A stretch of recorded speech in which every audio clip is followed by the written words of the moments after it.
He checked my cloud backup and found every video I thought I deleted. I never imagined my own mistakes would come back to face me this loudly. I told myself he would never find out. I convinced myself the videos were gone, deleted forever. There was no way he could have known. I must have not been as perfect at hiding my secret as I believed, because he suspected me. And he kept searching until he found something. Until he found them. The videos. They were hidden in the last place I ever thought he would look. Somewhere I didn't even think to look at myself. And I should have. God, I should have checked. But I was too confident, too sure that I had covered my tracks. I thought I was safe. I was wrong, because he checked my cloud backup, and he found every single video I thought I had erased from existence. I wish I could point to one moment, one single clear moment where everything went wrong. But the truth is, it didn't happen all at once. It started slowly, quietly, the way most terrible mistakes do. Jude, my husband, and I have been married for 8 years now, and we were truly in love with each other. I met Jude at a party organized by a mutual friend of ours, and we instantly clicked. We spoke throughout the party, and it was really fun. Our relationship went fast after that. We started dating the same week we met, and within 3 months we got married. Everyone thought it was insane, but we didn't care. We only loved each other so much and didn't really want to wait, especially because I insisted that we didn't have any sexual relations until marriage. Our first 2 years were everything we imagined it to be. We supported each other, loved each other, and I really thought everything would be like that forever. But somehow we began to drift apart. It was first the little things, like the workload being too much, and we barely see each other more than twice a week. Sometimes not at all. My job is really demanding, and I was mostly on the road because of my work. Jude had been fine with that at first. In fact, he had a demanding job himself, being the CEO of his company, but he was willing to make things work between us. Sometimes he would cook me dinner or lunch when I got back from those trips. Other times he surprised me with a date, just so we could spend time together. Everything went on fine until it just wasn't.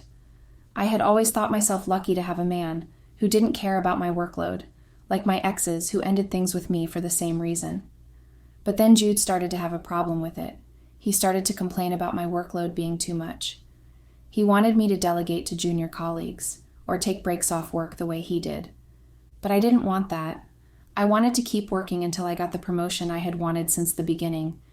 We would have minor arguments about it, but we always ended up settling them.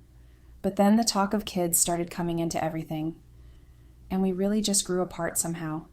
Honestly, it wasn't Jude's fault. He had always spoken about having kids, but I never really cared for them. As long as I cared, they were a messy bunch and they took a lot of time that I didn't have, so I just never really wanted to have them. But I didn't want to lose Jude. He felt too good to be true when we started dating, so I pretended to like the idea too. Then Jude started to bring them up, and I just confessed the truth. He was pissed at me but tried to convince me, but I had my mind set on work instead. Our conversation became almost non-existent. We barely even had sex anymore. We were almost like roommates that had a piece of legal paper binding us. I hated it, but I was too proud to do anything about it. Even when Jude tried to reach out, I shut him down. Year after year, he would plan our anniversary, maybe a dinner or sometimes a trip, but work wouldn't let me. I was either trying to meet up with a deadline or out on a work trip, or I was at some event organized by work. I guess I never gave us a chance to survive. And Jude? He eventually gave up, and just let things continue like that between us. He also focused on work too. We were both never home at the same time, and when we eventually were, it was always so awkward, and one of us tried to find something to do to escape the house. And after years of pushing myself, I finally got the promotion I always wanted, but it wasn't joyous. Not as I expected it to be, because Jude wasn't there. He traveled for work, and even though I sent him an invitation card to come to the event, he never showed up, and I was hurt, furious. I blamed him for everything that happened. In my head, he was the one who wasn't making an effort. I thought sending an invitation card to come witness my promotion was me making an effort. He had only sent me flowers, a box of jewelry, and his regrets for not showing up. I thought it meant he had someone he was seeing, and I just made a bunch of conclusions in my head, and I went with it. Through the anger, the loneliness, I did something really awful. And even though I kept telling myself that it wasn't my fault, that it just happened, I know that I have all the faults. I cheated on Jude with his childhood friend. And the craziest thing was that it didn't even happen once or twice, but several times. More times than I had ever spent with Jude himself. I cannot really say the whole thing started because I was sex-starved. I never really thought of myself as someone who enjoyed sex too much to risk everything for it, including my marriage. It was probably the loneliness. It got to me in every way possible. I was spending more time at home. I didn't have to work so much anymore. I mostly had to look through finished projects and approve them. So everything I did at that point was just lazy around. On most days, I didn't even have to be at work to get work done. And it made me feel odd. I didn't have a lot of friends. The ones I had were workaholics too. So most times I spent my days alone, with Jude barely around the house. And I thought it would continue that way until something happened that changed everything. A man dropped by the house. He introduced himself as TK. He told me he was Jude's childhood friend, and he was in town for some weeks, so he thought to surprise Jude with a visit. But Jude wasn't home and didn't pick his calls either when he tried calling him. So I invited him in. He never was in our wedding, so I didn't even know him at all. But for some weird reason, I was quite comfortable with him, maybe because he was witty and jovial. Within minutes of talking, he made me laugh so many times. He told me stories about Jude while they were growing up, and we laughed about them together. When it was evening and Jude still wouldn't call back, I offered him dinner. The truth is, I didn't want him to go. It was nice having someone in the house to talk to and joke around with. And another sincere truth would be that I liked him instantly. TK was very attractive and had a charming smile. It was easy to feel something for him. I knew it wasn't love, but it wasn't friendship either. And the way TK kept looking at me too, I knew he felt it too. When he left that evening after dinner, I found myself thinking about him. I thought I was too old to have a crush, but days after TK showed up, I kept thinking about him. And it felt like the feeling was mutual when he showed up again a week later. His excuse had been that he thought he would see Jude, but we both knew that wasn't true. We became friends easily. TK would come around every time and we would talk about anything and nothing. I found myself opening up to him about my marriage problems. I told him about how Jude and I had grown apart and how he barely wants to be around me. TK made me believe even further that Jude must be cheating. He told me some fabricated stories about Jude dating 2 girls at once and how they both found out and ended things with him. Somehow the conversation started to shift focus. It became, I wish I were him, I wouldn't treat you this way, and the compliments too. He observed everything I did differently. A new hairstyle, a different dress, my nails painted. I didn't notice how much I missed being noticed until I felt noticed again. So we kept at it. I encouraged him even further. Until everything changed that night. I was in distress, upset. Jude and I had another argument. That day, he had been home and I had accused him of never being available. He said something back in response. Something that shouldn't have meant anything. But I guess the pent-up emotions made it into something that it wasn't. So I came to the conclusion that he probably wanted a divorce because he was cheating. And I accused him of it. I called him half a man and a loser. Jude had been really upset and he just left the house. I couldn't bear being at home alone, and the only person that came to mind to call was TK. And when I did call him, crying, he came almost immediately, after a few minutes of telling me how I deserved better, and how Jude was so wrong letting me feel the way I did. I felt really good, and I just kissed TK. He kissed me back and we ended up having sex that day. After everything had happened, I felt really guilty. The sex was really great, particularly because I haven't done it in a long time. And TK was great at it, but I just literally slept with my husband's friend. I asked him to leave immediately, and TK said nothing. He just wore his clothes and left. The next day, Jude did things differently. He came to pick me up from work, and he took me out to lunch. He apologized for storming out instead of fixing our issues. His exact words that I remember that day had been, "I don't want a divorce. I love you, and I really want us to work." And he said a lot of other things. We made up, and I was really happy. Jude promised to cut back on work so he could be home with me. We arranged to go on a trip together, and we did go. The trip turned out amazing. We went on different couple activities together, and the sex too was really great. But there was just one thing that didn't make the trip good: my secrets. After that first time, I didn't speak to TK again, even though he texted me. I really enjoyed it, but I didn't respond. I didn't know what to say or do, so I kept ignoring him, trying to pretend like what happened between us hadn't happened at all. But then on the trip, he sent me a text: "I miss you." I felt uneasy, and I knew I had to end things between TK and I. I didn't want to jeopardize my marriage for something as fleeting as an affair. When I got back from the trip, I texted JK to come over to the house. Jude had to travel for work. He had to be there in person because it was important. TK came over 30 minutes later, and I told him that we had to end everything, including the friendship. I told him that Jude and I were together again. It was supposed to end the way I planned it, with TK agreeing to leave me alone and we going back to the way we always were. But TK asked us to get together again one last time before we separated. And I shouldn't have. But I agreed, and TK and I had sex again for the second time. And that was supposed to be the end. But TK and I continued the affair. It was really stupid. I thought that I could really continue with my marriage after everything with TK. But somehow I just couldn't. Not because Jude wasn't making more effort to make us work. He kept trying. God, he really tried. He was home more. He planned dates again. He made me dinner. In fact, he cut back on a lot of work and made sure we spent time together. But it just wasn't enough. Not anymore. Not since TK came into our lives. And Jude spent so much time investing in building our trust and relationship back, without so much effort into our sexual lives. We did have sex, but it just wasn't enough. Not especially after what I've had with TK. It always felt rushed and too short with Jude, but not with TK. We would spend hours in bed until we were both exhausted, so it only took 2 weeks before I was back in TK's arms, although we had an agreement that it was purely sex. But over time, our affair became so consistent. We spent most of our time at my place, but sometimes when Jude was around, we would go to TK's place, or a hotel which I paid for, but I never minded. My guilt was replaced with my desperation to get sexual satisfaction. Sometimes TK would come over when Jude was home, pretending he was simply visiting his friend. They would sit in the living room laughing, catching up on childhood memories.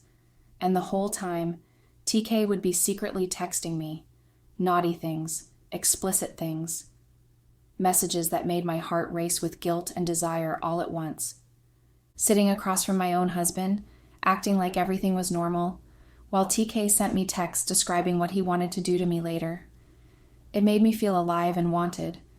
It made me feel like the worst kind of person, and somehow I kept choosing it. I told myself it was just sex, but I just kept going with it, wanting more and more. Until that day when TK started to suggest little differences to our relationship. He told me that our sex was starting to get boring. He wanted us to do different things. He wanted to make videos of us. I hesitated at first, I really did. I was scared of the implications. I have heard several stories of ex-lovers blackmailing themselves with videos and pictures, and I didn't want to be one of them. But TK convinced me otherwise. He told me that he just wanted to have them to watch them whenever we weren't together or able to meet, and I finally agreed to it. The first video we made was on TK's phone, but he sent it to me, and I kept rewatching it. Crazily, I liked it a little too much. I almost felt like a porn star. The next time we made those videos, it was I who suggested it. I made sure that we made them on my phone. I thought it was really nice and erotic, and I even would leave our bedroom at night just to go watch them. But everything took another twist when TK suddenly announced that he was getting married. I was so shocked, but I couldn't even show it. He had announced it right in front of Jude, and I had to pretend like I was happy for him. When he told us about the girl, it turned out to be one of my junior colleagues. I was livid, but I didn't dare show it. I even had to agree to a dinner date with them. But later that day, I went to TK and argued with him, but he didn't care that I felt upset. He told me that all we agreed to was a sexual relationship, nothing more, and that he was moving away after his wedding. So we only had 3 months together. He didn't want us to waste it on fighting. TK convinced me to let it go through sex. We agreed to continue until the wedding, but I couldn't. I felt like I was done with him after that day. I didn't like how he went behind my back and dated someone else. It felt like I was being cheated, and I hated it. so I never went back to TK. In fact, when I got home, I texted him that it was over between us. He was nonchalant about it as usual. I knew he didn't have the copy of our videos together anymore. I made sure I deleted it off his phone before I left his house that day while he was asleep. And I deleted my copies too. I really thought it was over with that Jude never found out and that it was fine. What I didn't know was that Jude was suspicious. I don't know exactly when and how. Maybe he started suspecting me the day TK announced his engagement. I must have looked shocked when TK made his announcement, but I really thought I pretended well enough. Or maybe he went through my phone and saw the message that I sent TK too. I cannot say, even until this moment, what it was that made Jude really suspect me. Or maybe it's just life getting back at me. For thinking that I could really get away with everything. Because I really don't know how he suspected and knew to check my cloud backup. Jude had been the one to help me with my cloud backup years ago. I kept losing my phone those years because of how distracted I always was with work. And I usually had some important information on them. So he did that for me so that any time I lose my phone, I could still get them back. But then, for about 2 years now, I haven't lost my phone. So I totally forgot all about the cloud backup. I didn't even think that there was any way to recover the videos. But Jude did. And I was at work when he sent me the videos. I was at a meeting at work. I remember how distraught I had been when I saw the videos. When I first saw the videos from Jude, I thought it was some random cute videos of something he found online and wanted to share with me until I viewed it. I was so shocked when I found videos of myself moaning and in bed with TK. My hands shook so much and I kept shivering until my boss had asked me to excuse them. The next thing that happened was really horrifying. TK's fiancée came at me when I stepped out of the boardroom. She kept hitting me and calling me different names. The noise attracted everyone at work. They tried to separate her from me. And they were yelling at her for attacking a superior at work. But then she brought out her phone and showed them something. It was the same video. She told them that my husband had sent them to her, that I was a whore who found joy in sleeping with her fiancé. Everyone's accusing eyes turned on me. I felt them judging me, and all I could do was hold on to my top that was barely covering my body from the assault by TK's fiancé. My boss, clearly disappointed, asked me to leave for the day. He told me that I should take some time off work. I knew that it literally meant he was firing me, but he didn't want to do so in a public place. And I knew that with the disgrace and every one of my junior colleagues knowing my dirty secret, I couldn't ever show my face around there again. So I left. But I was really scared to go home. I didn't know what to expect from Jude. There was no excuse I could give, or a lie that I could tell to get out of it. The video clearly explained everything. All I knew is that I was ruined. While driving home thinking of how to sort things out, I got several calls from my parents and my sister. They were livid. Apparently, Jude had sent them those videos too. My parents were so disappointed in me. My mom kept crying and blaming me on the phone. My dad didn't even say anything. My sister, on the other hand, threatened to cut me off totally if everything I had done affects her new family. She had just gotten married about 2 months ago. By the time I got home, I was so scared. Jude had not only shared the videos to TK's fiancé, but my parents and also my friends. I kept getting text messages from them. They were blocking me, but not before telling me how disgusted they were about what I did. Jude was home when I got there. He was waiting for me. Jude, he didn't look excited to see me. The way he had since we tried to make our relationship work again. He looked withdrawn and angry. He looked at me in a way that made my heart start racing. I immediately went on my knees. I swore to him that it was TK's fault, that he came to me when our relationship was broken. I told him that I tried to end things, but I couldn't help myself. I told him that I ended the affair already, and that I was changed. I promised that I would be a better wife, if he would forgive me. But Jude just looked at me. He said nothing while I kept begging. He watched me cry my eyes out, and then he just told me that he wanted me out of the house. I will never forgive you. You are a disgusting woman and you deserve everything that's coming for you. I tried really hard to beg Jude, but he was just done with me. He hired men to chase me out of the house when I wouldn't leave the next day. I was left homeless. I couldn't even go to my parents' place. I had to rent out a hotel room, where I've been staying for the past week. It's been so horrible, my life. I cannot even go anywhere, both work and home, Everybody hates me and doesn't want to see me again. And the most painful part of it all is that Jude sent me divorce papers to sign a few hours ago. I cannot believe that my life is over. Over a stupid affair that didn't mean anything to me at all in the first place. I keep trying to text and call Jude, but he keeps ignoring all of my attempts to apologize. He hates me, and rightfully so, but I don't think I can live without him. I just want him to forgive me and let us move past everything that has happened. This time, I'm really ready. I will quit my job and start a family finally. Having a kid or two with Jude would be amazing, and I desperately want that. I really, really do. Update. It's been 7 months now. 7 long, choking, bitter months since the day my entire life collapsed in one single breath. Sometimes it feels like 7 years. Other times it feels like it all happened yesterday. Fresh, sharp, and unbearably loud inside my chest. I keep thinking I've reached the lowest point possible, only for life to find a new way to push me deeper down the same hole I dug for myself. Ever since Jude confronted me with the videos, the ones I foolishly thought were long deleted, the ones he found sitting quietly in my cloud backup, everything has been spiraling. Faster than I imagined, harsher than I ever prepared for. My life didn't just fall apart, it shattered into little pieces that I haven't been able to hold together since. When Jude walked out that day, I thought the worst part was the look on his face.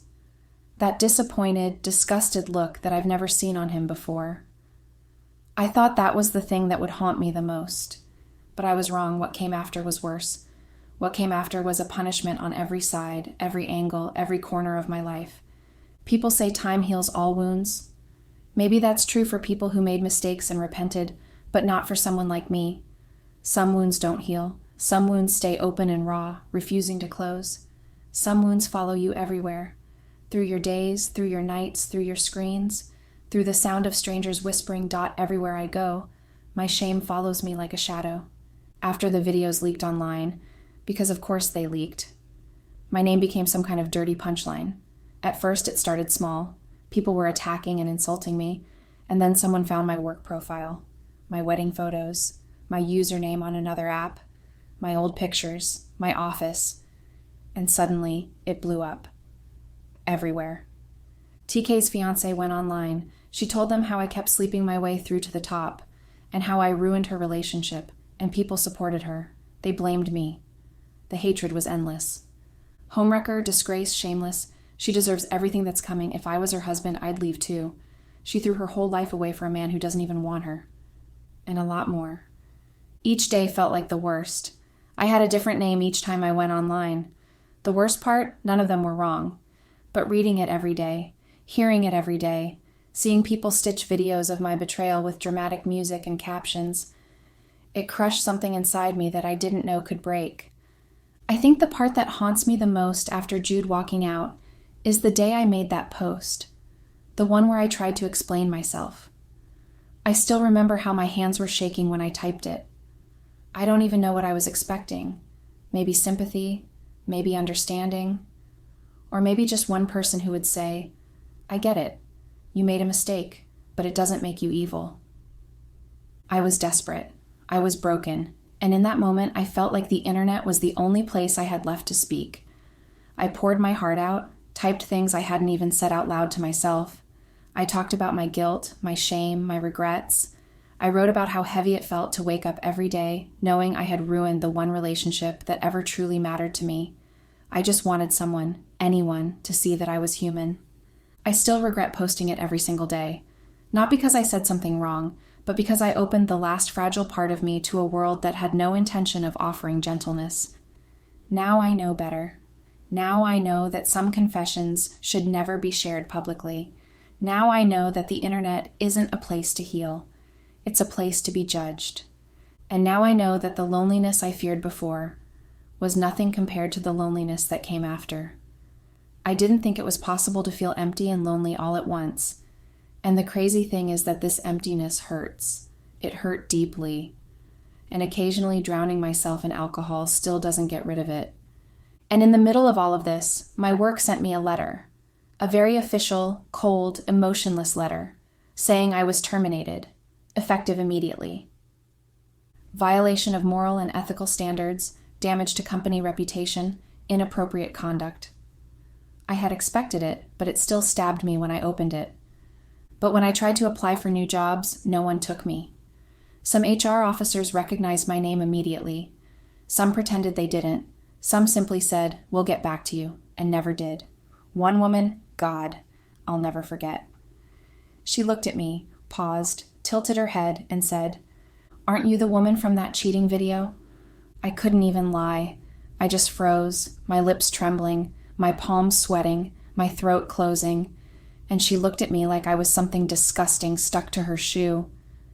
"No, sorry, we can't consider you." She didn't even look at my CV. And after that day, I stopped applying in person. The humiliation was too much. But humiliation found me anyway, everywhere I went or didn't go. As for my family, the situation hasn't changed at all. My parents still want nothing to do with me. They blocked me. My sister won't even answer my calls. My mother told me the last time we spoke that I brought shame that no amount of time can erase. She meant every word.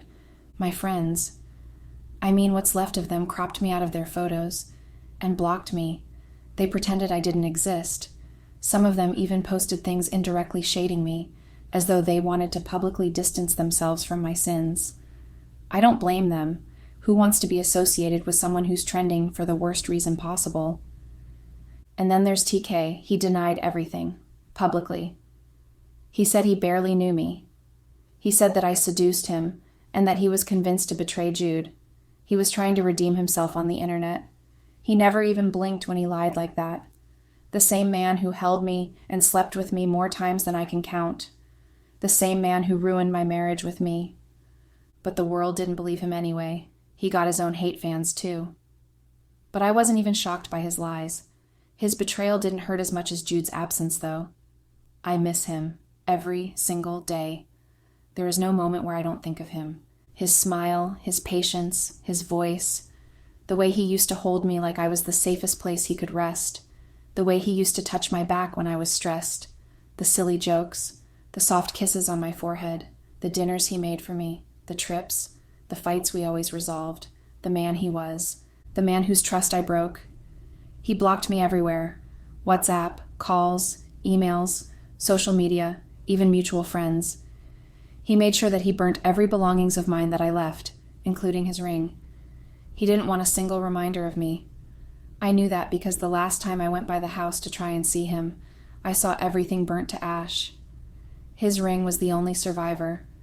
Sometimes I wish I could disappear and just vanish. Start again somewhere where my name doesn't drag a shadow behind it, where my past isn't a stain anyone can search for.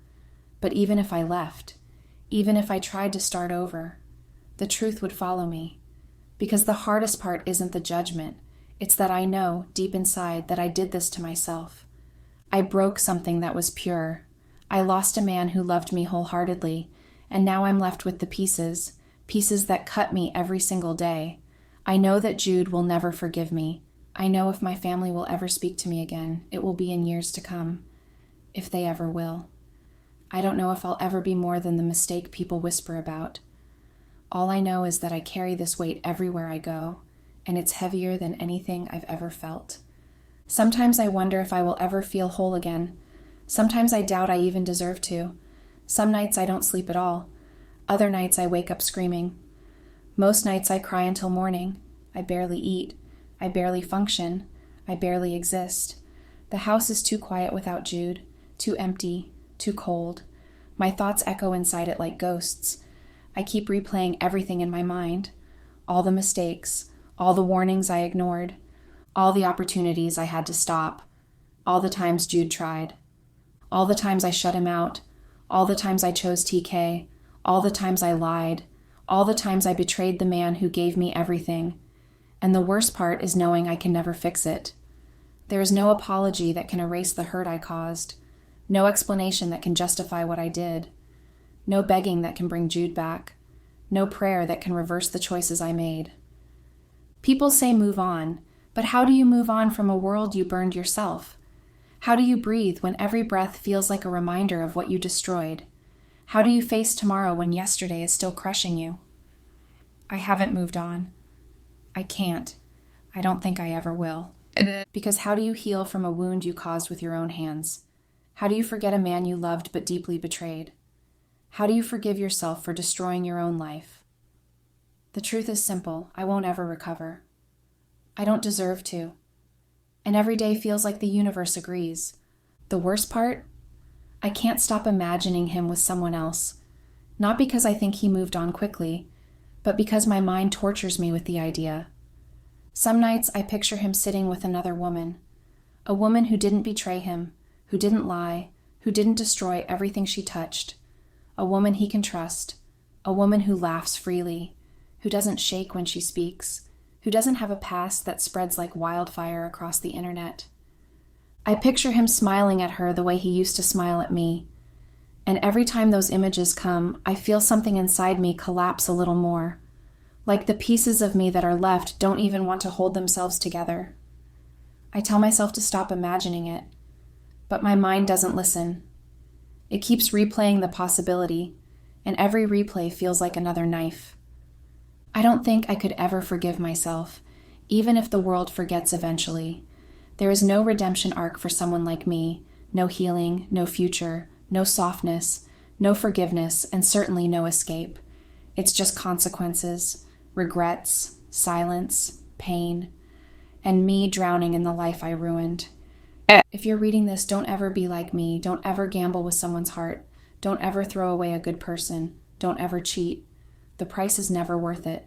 And for me, there's nothing left but this emptiness, this loneliness, this punishment. I made my bed. Now I'm lying in it. Forever.